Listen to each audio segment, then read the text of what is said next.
కార్తీక్, బాధపడకు నాన్నా, ఊరుకో. అసలు తప్పంతా నాదే. ఆ రోజు నేను పల్లవి పక్కన తనకు తోడుగా ఉండుంటే ఈరోజు తను నా పక్కన ఉండేది, నూరేళ్లు నాకు తోడుగా ఉండేది. నా చేతులారా నేను పల్లవిని కోల్పోయాను. నా పల్లవిని కోల్పోయాను.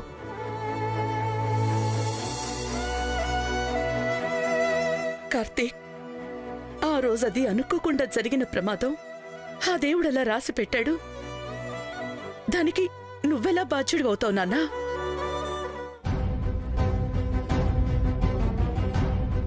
నేనేనమ్మా, ముమ్మాటికి నేనే బాధ్యుణ్ణి. నా కోసం పల్లవి అందరినీ వదిలేసుకుని వచ్చింది. కష్టాల్లోనూ సుఖాల్లోనూ, ఆఖరికి చావులో కూడా తోడుంటానని.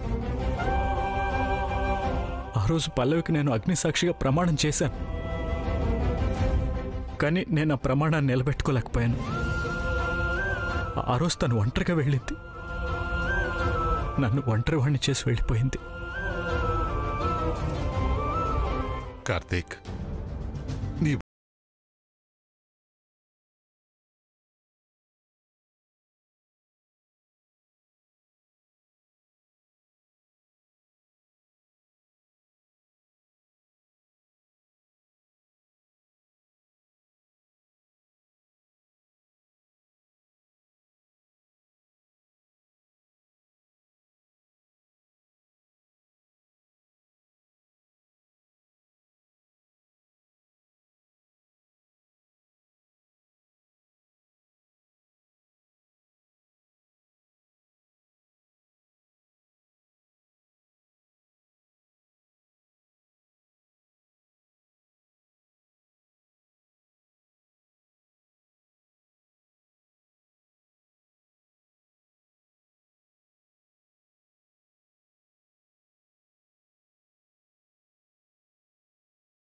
ప్రశ్నలన్నిటికీ సమాధానం దొరుకుతుందని కార్తిక్తో చెప్పింది.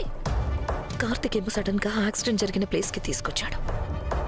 బాబోయ్, ఇవన్నీ చూస్తుంటే అసలు నిజాలు, నా గతం బయటపడే పరిస్థితి వచ్చిందా అని భయంగా ఉంది.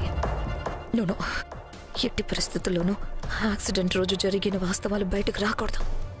అసలు 4 ఏళ్ల తర్వాత ఆ యాక్సిడెంట్ విషయాన్ని తవ్వుతున్నది, ఛేదిస్తుంది ఎవరో తెలుసుకోవాలి.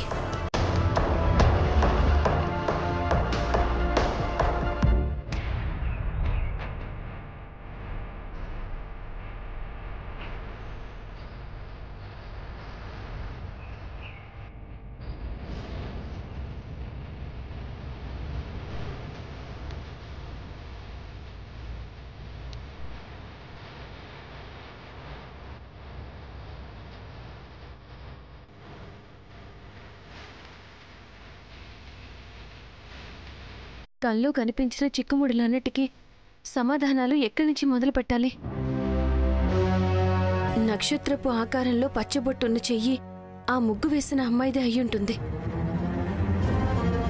అలా పచ్చబొట్టున్న చెయ్యి అమ్మాయిని గనక ఈ గుళ్ళో కనిపెట్టగలిగితే కల్లో కనిపించిన అర్థం కాని ప్రశ్నలన్నిటికీ ఛేదించడానికి ఒక ఆధారం అవుతుంది. ఆ అమ్మాయి ఎవరు, ఎలా వెతకాలి, ఏ విధంగా కనిపెట్టాలి?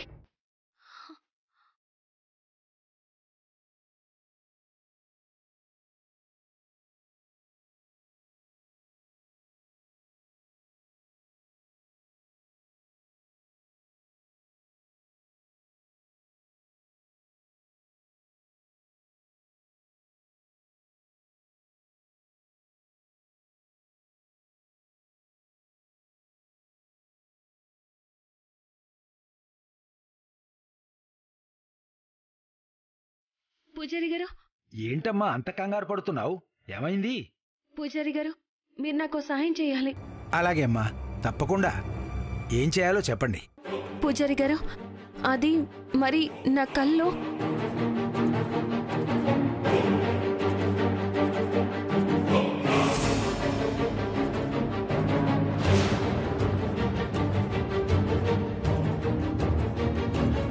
నీ కలలో కనిపించిన విషయాలన్నీ అర్థం కాని పద్మవ్యూహంలా ఉన్నాయమ్మా.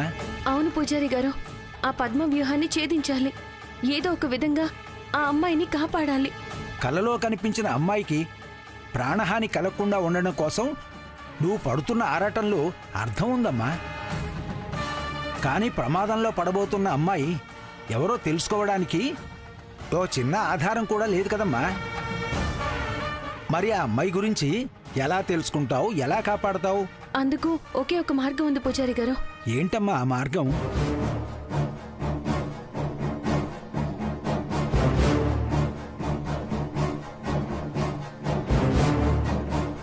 మీరు నాకు సహాయం చేస్తే ఆ అమ్మాయి ఎవరో నేను కనిపెడతాను. అలాగే అమ్మా, నువ్వు చేస్తున్న ఈ మంచి ప్రయత్నానికి నీకు తప్పకుండా సహాయం చేస్తాను. చాలా చాలా సంతోషం పూజారి గారు. నేను ఆ అమ్మాయిని వెతికే ప్రయత్నంలో ఉంటాను. శుభం. ప్రమాదంలో ఉన్న అమ్మాయిని కాపాడటం కోసం ఈ అమ్మాయి చేసే ప్రయత్నానికి అండగా నిలబడు స్వామి.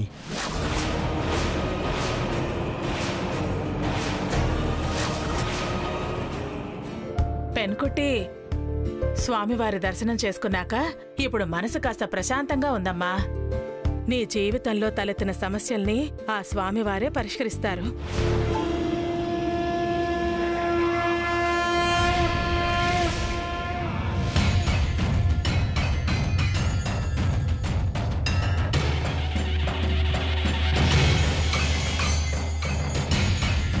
ఉదో ఉదో ఎల్లమ్మ తల్లి, ఉదో ఉదో.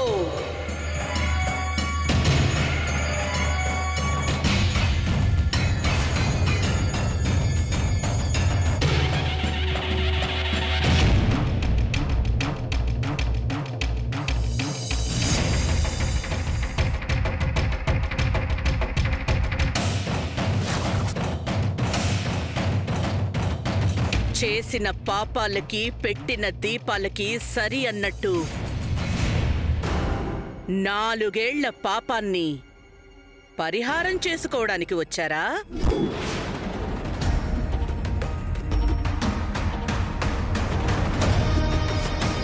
లేదంటే ప్రక్షాళన చెయ్యమని ఆ తల్లిని వేడుకోవడానికొచ్చారా? ఏం మాట్లాడుతున్నారండి మీరు? మేమేం పాపం చేశాం? మమ్మల్ని పట్టుకుని పాప ప్రక్షాళన చేసుకోవడానికి వచ్చారా అంటారేంటి అర్థం లేకుండా? పరోపకార పుణ్యయే పాపాయ పరపీడనం. ఎదుటివారికి కన్నీళ్లు కలిగించేలా, హాని చేసేలా ప్రవర్తించటం పాపం. ఆ హాని ప్రత్యక్షంగానే కాదు, పరోక్షంగా చేసినా కూడా పాపమే. మాకు తెలిసి మేమెవరికీ హాని చేయలేదు.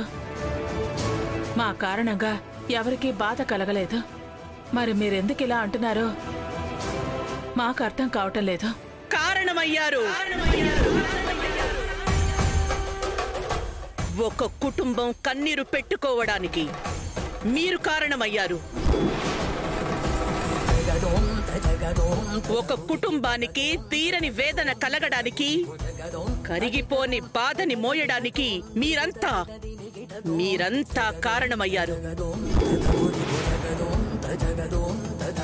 అటు ఒక వ్యక్తి కన్నీటి కోతకి, ఇటు ఒక తల్లి కడుపు కోతకి మీరు కారణమయ్యారు.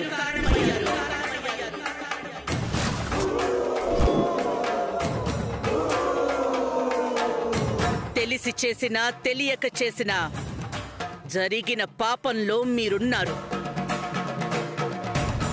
మీ ప్రమేయం ఉంది, మీ పాత్ర ఉంది. మీరు ఏమంటున్నారో, ఏ విషయం గురించి అంటున్నారో మాకు అర్థం కావడం లేదు. మా వల్ల ఏం పాపం జరిగింది? మా కారణంగా ఎవరు నష్టపోయారు? ఎవరికి వేదన కలిగింది? ఉదో ఉదో ఎల్లమ్మ తల్లి, ఉదో ఉదో.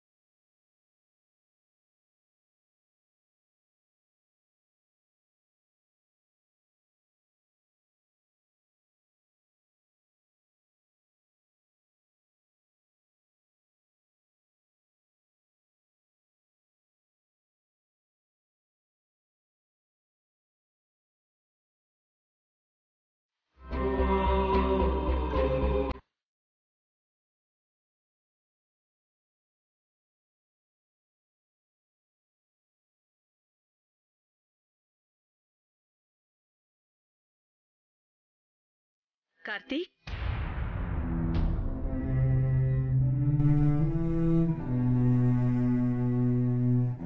ఏంటి నాన్నా, ఎవరికోసం వెతుకుతున్నావు? అంటే మా అది వెతకడం కాదక్క, అబ్జర్వ్ చేస్తున్నాడు. అబ్జర్వ్ చేయటం ఏంటి? అదే బాగారు, పోయినసారి మనం వచ్చినప్పటికి ఇప్పటికి గుళ్ళో ఏమన్నా మార్పులు చేర్పులు చేశారా, కొత్తగా డెవలప్మెంట్స్ ఏమన్నా జరిగాయా అని అబ్జర్వ్ చేస్తున్నాడు.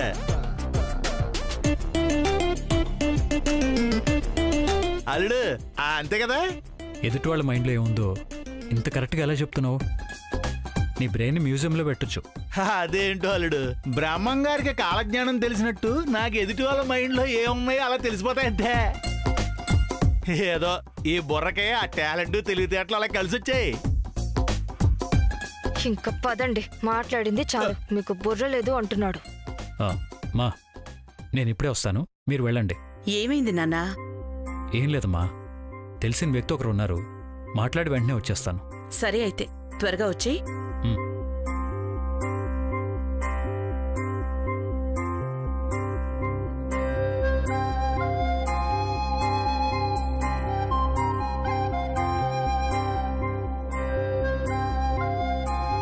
నమస్తే సార్.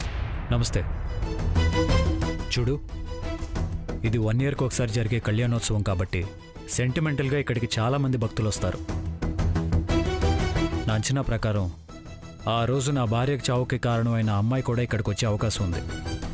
సో గుడికి వచ్చిన వాళ్ళందరినీ అబ్జర్వ్ చేయి. అలాగే సార్. వాళ్లలో ఆ హత్య చేసిన అమ్మాయి ఉందో లేదో కనిపెట్టు. అలాగే సార్. చూడుగుణ, లాస్ట్ టైంలా కన్ఫ్యూజ్ అవ్వకు, క్లారిటీతో ఉండు, అర్థమైందా?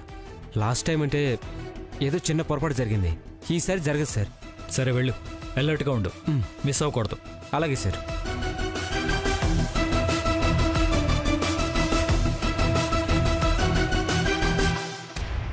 Good morning sir. సార్ మీరు చెప్పినట్టే పెన్సిల్ స్కెచ్ తీసుకొచ్చాను సార్. Very good. ఈ పెయింటింగ్ని జనాలతో రద్దీగా ఉండే ప్లేస్లో పెట్టండి. ఈ పెయింటింగ్ని చూసి ఎవరైనా టెన్షన్ పడినా, దీని గురించి ఎవరైనా మాట్లాడుకున్నా, ఈ పెయింటింగ్ని పదే పదే ఎవరైనా భయంతో గమనించినా వాళ్ళందరినీ అదుపులోకి తీసుకుని నాకు ఇన్ఫార్మ్ చేయండి. అలాగే సార్. అలర్ట్గా ఉండండి. అలాగే.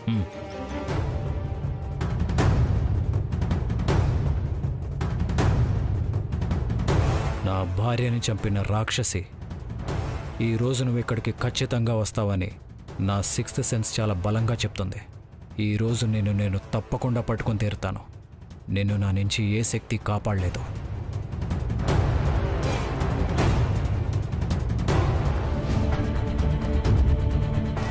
మా వల్ల ఎవరి కుటుంబానికో హాని జరిగిందని అన్నారు గాని, మా కారణంగా ఎవరో బాధపడ్డారని చెప్తున్నారు గాని, ఏం జరిగిందో వాళ్ళు ఎవరో మీరు చెప్పట్లేదు.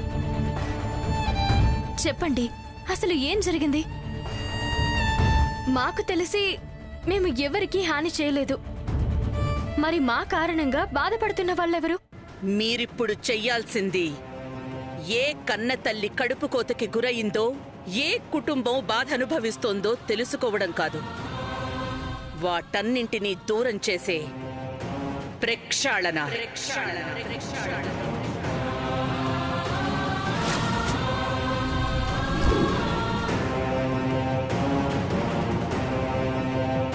ప్రక్షాళన అంటే ఏ విధంగా, ఎలా?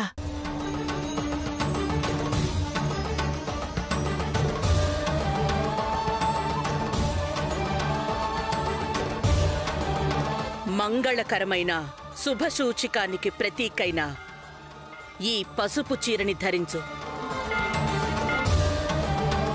కోనేటిలో అభ్యంగన స్నానం ఆచరించు. భక్తి శ్రద్ధలతో కళ్యాణం జరిపించు. నీ కారణంగా జరిగిన పాపానికి అదే పరిష్కారం, అదే ప్రాయశ్చిత్తం. ఇప్పటి వరకు మిమ్మల్ని, మీ కుటుంబాన్ని శాపంలా వెంటాడుతున్న ఆ పాపం నుంచి మీకు విముక్తి లభిస్తుంది. మీ ఇంటికి చుట్టుముట్టిన సమస్యలు, నిన్ను వెంటాడుతున్న కన్నీళ్లు అన్నీ పరిష్కారమవుతాయి. ఉదో ఉదో ఎల్లమ్మ తల్లి ఉదో ఉదో.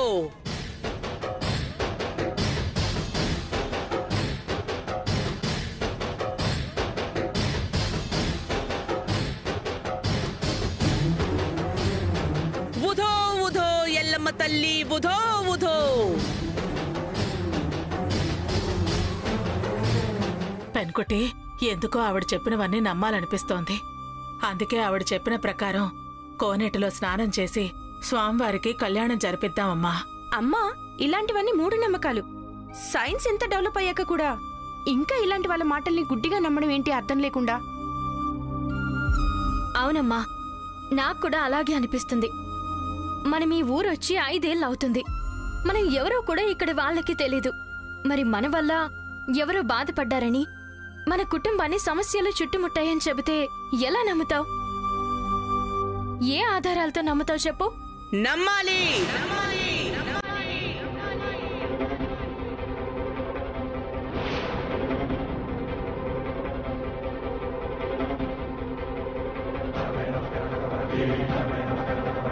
నమ్మకానికి కావలసింది మనసు, ఆధారాలు కావు. నీ మనసుతో మాట్లాడు. నేను నీకు చెప్పినవన్నీ ఎందుకు ఆచరించాలో నీ మనసే నీకు చెబుతుంది. నమ్మి ఆచరిస్తే నీ జీవితంలోనూ నీ కుటుంబంలోనూ సరికొత్త ఉషోదయం.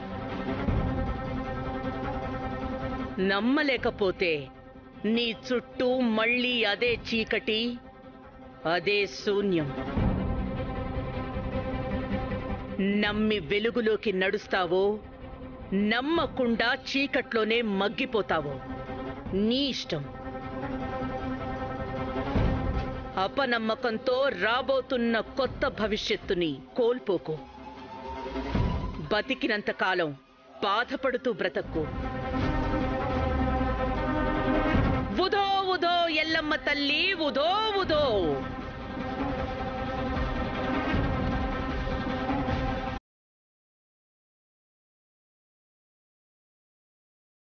అమ్మా, ఇప్పుడు ఆవిడ చెప్పినట్టు చేయాలా? పెన్కుట్టి, మంచి అనేది ఎవరు చెప్పినా వినాలి, పాటించాలి. ఆవిడ మన కోసం, మన కుటుంబ క్షేమం కోసం చెప్పారు. నమ్మి చెప్పినట్టు చేయడంలో తప్పులేదు కదా. ఒకవేళ ఆవిడ చెప్పినట్టు నీ జీవితంలోకి కొత్త వెలుగులు వచ్చాయనుకో, ఆవిడ్ని ఆ దేవుడే పంపించి నీకు చెప్పించినట్టు అవుతుంది. లేదనుకో, ఆ దేవుడికి మన మీద ఇంకా జాలి కలగలేదని అర్థమవుతుంది. అందుకే కొట్టి, ఆ దేవుడి దయతో అంతా మంచే జరుగుతుందని నమ్మకంతో ఆవిడ చెప్పిన ప్రకారం చెయ్యి. వెళ్ళమ్మా, ముందే చీర కట్టుకుని కోనేటిలో స్నానం చేసిరా. తర్వాత స్వామివారికి కళ్యాణం జరిపిద్దాం. వెళ్ళు.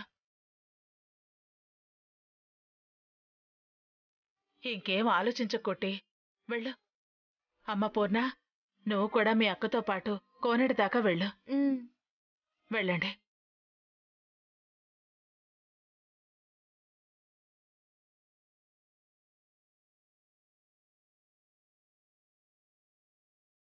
దేవుడా, ఆవిడ నీ ప్రతిరూపమని నమ్ముతున్నా.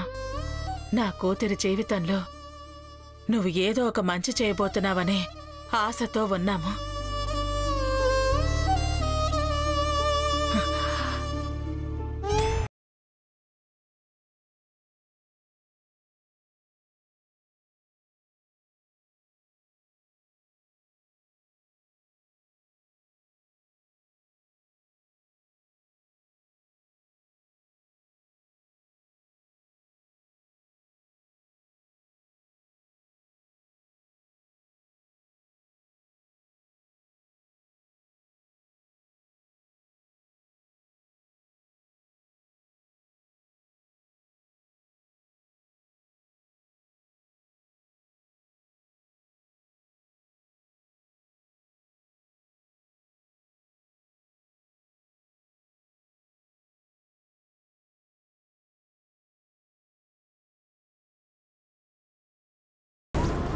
వీళ్ళు ఒకళ్ళ జీవితం అంటే కేవలం పెళ్ళొక్కటే అనుకుంటున్నారు.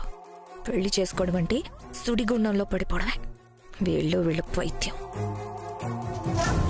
ఏంటమ్మా పూజారి గారు ఏదో చెప్తున్నట్టున్నారు? అవును నాన్నా, నువ్వీ పసుపు బట్టలు కట్టుకుని కోనేటి స్నానం చేస్తే చాలా మంచిదని చెప్పారు.